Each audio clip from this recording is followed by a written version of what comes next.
Student, मैंने आपको जो लिफ्ट प्रॉब्लम पढ़ाई है उस लिफ्ट प्रॉब्लम का जो इम्पोर्टेंट क्वेश्चन है आपके सीबीएसई के बिहार पे और सेंट्रल स्कूल केवी का जो एग्जाम होता है उसमें ये क्वेश्चन सबसे ज़्यादा पूछा गया है, प्लस 11th क्लास के बिहार पे सबसे ज़्यादा इम्पोर्टेंट क्वेश्चन है। देखिए क्वेश्चन बहुत सिंपल है। A lift which have the mass of 2000 kg, lift का जो मास गिवन है वो 2000 kg है। Clear? Lift is moving upward. Clear? अब मैंने कल 2 केस पढ़ाए थे, वैसे तो 4 केस पढ़ाए हैं, लेकिन शुरुआत के 2 केस को ज्यादा न्यूमेरिकल में इंपॉर्टेंस मिलती, इज्जत मिलती न्यूमेरिकल में। अपवर्ड और डाउनवर्ड। देखिए जब कोई लिफ्ट ऊपर की ओर जाएगी और जब कोई लिफ्ट नीचे की ओर जाएगी, तो मैंने कल आपको बताया था कि जब कोई लिफ्ट ऊपर की ओर जाती है तो शैडो फोर्स कहां लगता है बेटा? नीचे लगता है, डाउनवर्ड लगता है। अब शैडो फोर्स अगर डाउनवर्ड लगेगा तो apparent weight of the person inside to the lift या weight of the complete lift which belongs to the m bracket g plus a। Clear? यहां पे सिचुएशन दी गई है कि एक वायर है, उस वायर में नीचे लिफ्ट को लटकाया गया है, तो बताइए इसका टोटल वेट क्या हो जाएगा? इधर डोरी में क्या, स्ट्रिंग में क्या जनरेट होगा? टेंशन जनरेट होगा। क्लियर? तो now there should be the capital T is equal to mg plus a। आपने 2000 यहां पुट किया प्लस 1.2 यहां पुट किया और रख दिया न्यूटन। जितना इसका वेट आ रहा है mg plus b, mg plus a, वो किसके इक्विवेलेंट हो जाएगा बेटा? टेंशन के इक्विवेलेंट हो जाएगा। बताइए किसके इक्वल होगा? वो टेंशन के इक्वल होगा। Clear? Now we will connect again T is equal to 2000 into 9.8 plus 1.2, ये बेसिकली 11 होगा। What is the tension in the string? 22,000 Newton. किसके इक्विवेलेंट होगा? 22,000 Newton. Clear? Now there should be stress generate in this string। उस string के अंदर क्या generate होगा बेटा? स्ट्रेस जनरेट होगा। अब स्ट्रेस एक ऐसा टॉपिक है जो अभी आपके अपकमिंग चैप्टर्स में आएगा, यहां पर तो आया नहीं है, तो उसको थोड़ा समझ लीजिए पहले। जैसे मान लो मेरे पास कोई डोरी है, इसको मैं समझाने की कोशिश कर रहा हूं। ये आपके पास लिफ्ट हो गई और ये मेरे पास डोरी हो गई। ठीक है? आपने बोला कि सर ये जो डोरी है उसको लिफ्ट के साथ कनेक्ट कीजिए। ये अपन ने कनेक्ट कर दिया बेटा, ध्यान से देखिए। ये नीचे लिफ्ट है और ऊपर डोरी है। अब ये डोरी इससे लटकी हुई है। क्लियर? तो बताइए अब इसमें स्ट्रेस कैसे काउंट करेंगे? टोटल फोर्स डिवाइडेड बाय इस कंप्लीट स्ट्रिंग का क्रॉस सेक्शन एरिया। देखिए इसका क्रॉस सेक्शन एरिया कितना सा होगा? इतना सा होगा। तो आपने स्ट्रिंग को क्या कर दिया? यहां कनेक्ट कर दिया। अब नीचे जितना लोड है उतना इसमें क्या होगा? टेंशन जनरेट होगा। तो बताइए इस पे स्ट्रेस कितना डेवलप हुआ? स्ट्रेस यहां पे डेवलप हुआ, इंपॉर्टेंट फॉर्मूला है, stress equal to applied force divided by area. Cross section area की बात हो रही है। क्लियर? तो बताइए यहां पर एरिया बराबर क्या हो जाएगा? सर एरिया बराबर हो जाएगा अप्लाइड फोर्स जो कि टेंशन एक तरह से डिवाइडेड बाय स्ट्रेस। क्वेश्चन में जो पूछा गया है, क्वेश्चन में बोला है diameter of the string count कीजिए। क्या काउंट करना है बेटा? Diameter of the string count करना है। तो we know that area should be pi r square T upon stress. Clear? इसको कन्वर्ट कीजिए पाई डी स्क्वायर बाय 4 से, पाई डी स्क्वायर बाय 4। देखिए एरिया के 2 फॉर्मूले होते हैं, एक तो होता है पाई आर स्क्वायर और एक फॉर्मूला होता है पाई डी स्क्वायर बाय 4। तो pi D square by 4 is equal to होता है T अपॉन स्ट्रेस। क्लियर? बताइए D क्या होगा? बताइए D क्या होगा? यहां से D का फॉर्मूला निकल के आएगा D बराबर 4 into T divided by pi into stress, और स्क्वायर में था उसको रूट में निकाल लिया। क्लियर? स्क्वायर में था उसको रूट में निकाल लिया। बताइए D कैलकुलेट कीजिए बेटा। 4 इंटू T की वैल्यू कितनी है? 22,000, 3.14 स्ट्रेस स्ट्रेस की वैल्यू है 2.8 इंटू 10 की पावर प्लस 8।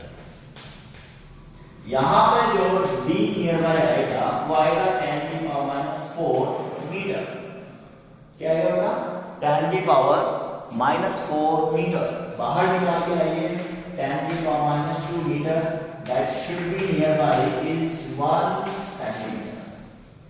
बताइए, बहुत ही ज्यादा इंपॉर्टेंट क्वेश्चन है, मैंने आपको नोट्स में सेंड कर दिया है, आपको केवल वीडियो देख के नोट करना है। और अगर कोई पॉइंट समझ में नहीं आता है तो कनेक्ट रहिए व्हाट्सएप पे, ठीक है बेटा। ये न्यूमेरिकल फिनिश आपका। अब इसके बाद मैं अगेन क्वेश्चन नंबर फर्स्ट लेता हूं। फर्स्ट पहले नहीं करवाया मैंने, सेकंड पहले करवाया। अब इसके बाद लेते हैं क्वेश्चन नंबर फर्स्ट, ठीक है। देखिए स्टूडेंट, क्वेश्चन नंबर थर्ड आपके सामने बहुत ही अच्छे क्वेश्चन है। एक एलिवेटर है जिसका जो मास गिवन है बेटा वो 4000 kg गिवन है, 48,000 न्यूटन उस पर वेट लग रहा है, अपवर्ड मूविंग है, मतलब moving in the upward direction, तो आपको एक कैलकुलेट करना है मास है।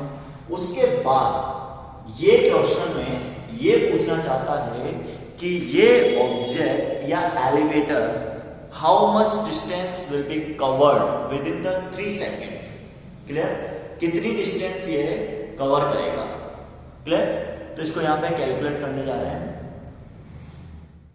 क्वेश्चन आपके सामने है। एपरेट वेट क्या हो जाएगा? mg प्लस ए हो जाएगा। यहां से g प्लस ए बराबर क्या हो जाएगा? g प्लस ए बराबर हो जाएगा w डैश अपॉन m। ठीक है, g प्लस ए कैलकुलेट करना है। ये हो जाएगा 48,000 अपॉन m हो जाएगा 4,000। 1 2 3 1 2 3 कैंसिल आउट, ये हो गया 12। a बराबर क्या हो जाएगा? 12 माइनस g हो जाएगा, ये 12 माइनस 9.8। g की वैल्यू क्या लेंगे बेटा? 9.8। आंसर आएगा मीटर पर सेकंड स्क्वायर। एक्सेलरेशन की वैल्यू आपके पास आ जाएगी 2.2 मीटर पर सेकंड स्क्वायर। क्या एक्सेलरेशन आ गया? ले एलिवेटर जो ऊपर जा रहा है बेटा उसका एक्सेलरेशन है 2.2 मीटर पर second square. Calculate to distance. देखिए s बराबर फॉर्मूला लगेगा हाफ a b स्क्वायर लगेगा, ठीक है। u इनिशियल वेलोसिटी 0 है तो s बराबर हो जाएगा half a b square, that should be half a की वैल्यू 2.2 3 सेकंड में कितनी डिस्टेंस कवर करेगा। जिसको आप काटिए 1.1 के साथ 3 into 3 क्या होता है? 9 होता है, तो ये 9.9 मीटर एलिवेटर डिस्टेंस कवर करेगा। देखिए ये क्वेश्चन भी आपका हो चुका है, बहुत ही अच्छा क्वेश्चन है। अब क्वेश्चन नंबर फर्स्ट अपवर्ड और डाउनवर्ड मोशन है, तो मैं आपको यहाँ एक्सप्लेन कर देता हूँ, वैसे मैंने आपको भेज दिया है। देखिए उस क्वेश्चन में आपको अपवर्ड और डाउनवर्ड मोशन के बारे में कुछ डिस्कस करना था, तो उसी को यहीं पे डिस्कस कर लेते हैं एक बार। देखिए जैसे मान लो कोई लिफ्ट दी हुई है, ये लिफ्ट है, ठीक है, और ये लिफ्ट है। अगर ये लिफ्ट बेटा ऊपर जाती है और ये लिफ्ट नीचे आती है, तो जितना भी पर्सन, देखो फर्स्ट क्वेश्चन में ऐसे पूछा जाता है, फर्स्ट टाइप के क्वेश्चन में तो कि a person inside to the lift which have mass small m, केवल इसका मास दिया हुआ है, तो W क्या हो जाएगा? mg हो जाएगा, ठीक है। शूडो फोर्स नीचे लगेगा वो m लगेगा। What is the apparent wait? Sir mg plus a। What is the apparent wait? mg plus a। अगर यहाँ पे इनसाइड पर्सन का मास गिवन है तो mg नीचे की ओर हो जाएगा, शूडो फोर्स कहाँ लगेगा? ऊपर की ओर लगेगा, ये ma हो जाएगा। W डैश क्या हो जाएगा?